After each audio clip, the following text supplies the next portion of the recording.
أعوذ بالله من الشيطان الرجيم بسم الله الرحمن الرحيم والصلاة والسلام على أشرف المرسلين سيدنا وحبيبنا محمد وعلى آله وصحبه أجمعين أما بعد. Alors aujourd'hui, la question que nous allons traiter est la suivante. Est-ce que un musulman peut hériter d'un proche à lui qui n'est pas un musulman? On voit souvent ce genre de cas avec, machallah, le nombre de convertis que l'on a.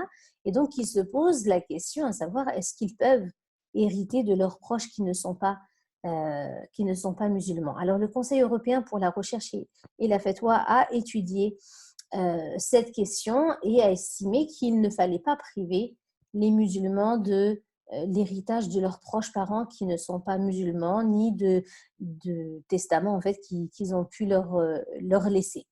Donc à ce sujet, l'avis de la majorité en fait, c'est que c'est interdit en fait dans les deux sens, c'est-à-dire que le musulman il n'hérite pas un non-musulman et vice versa. Sauf que il faut reconnaître qu'on est dans un contexte qui est particulier, qui n'est pas musulman, et si par exemple le non-musulman va mourir, hein, eh bien son proche qui est musulman, la loi va lui donner en fait ses droits. Hein. Déjà, selon la loi, il n'y a personne qui peut le priver en fait de cet héritage. Donc en fait, si on prend cet avis-là, que le musulman il n'hérite pas le non-musulman, ça veut dire que ça sera toujours au final le musulman qui sera privé. Hein.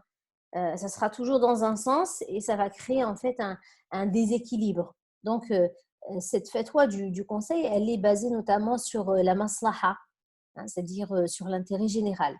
Donc, imaginez que quelqu'un soit issu d'une certaine famille, hein, qui devienne musulman et qu'on lui dise, eh bien, tu devras renoncer à tout ton héritage. Hein. Si tes parents décèdent, par exemple, tu n'auras rien du tout.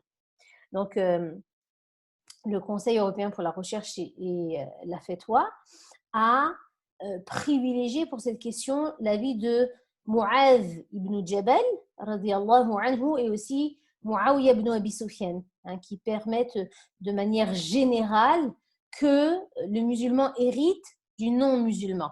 Hein, et il se base sur certains hadiths du prophète sallallahu alayhi wa sallam pour justifier cela, notamment le hadith dans lequel Nabi sallallahu alayhi wa sallam dit Al-Islamu yazidu wa la yanqus, hein, c'est-à-dire que l'islam fait accroître les biens, il ne les diminue pas, et aussi le hadith dans lequel il dit sallallahu alayhi wa sallam Al-Islamu ya'lu wa la yu'la, c'est-à-dire que, comment le traduire, c'est-à-dire que l'islam a le dessus et pas le contraire.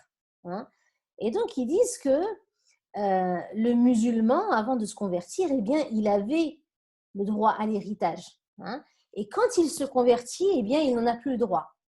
Donc, ça veut dire quoi? Ça veut dire que par rapport aux biens de la personne, eh bien, l'islam a diminué ses biens, hein, et pas le contraire. Or, le hadith du prophète, sallallahu alayhi wa sallam, dit que l'islam augmente les biens et ne les diminue pas. Donc, si on dit que le musulman il n'hérite pas de son proche non musulman, eh bien, on dit le contraire du hadith. Et d'ailleurs, pendant le khilafa, pendant le califat de Muawiyah, c'était l'avis qui était utilisé par les juges, hein, et c'est aussi l'avis qui était appliqué après lui dans l'État musulman, jusqu'à Omar ibn Abdel Aziz. Hein, et après, à partir de Omar ibn Abdel Aziz, ils sont revenus à l'avis de la majorité. Comment ils ont répondu au hadith qui dit que le musulman il n'hérite pas du non-musulman? C'est qu'on parle en fait tout simplement du non-musulman qui est en guerre. Hein. C'est-à-dire que quand il y a la guerre, le musulman et le non-musulman, en fait, ils n'héritent pas parce qu'on est en guerre. Et quand on est en guerre, eh bien, il y a tout simplement une rupture des liens. Et Ibn al-Qayyim et Ibn Taymiyyah partagent également cet avis. Voilà pour la petite information sur cette fatwa du Conseil européen pour la recherche de la fatwa. Barakallahu fikum.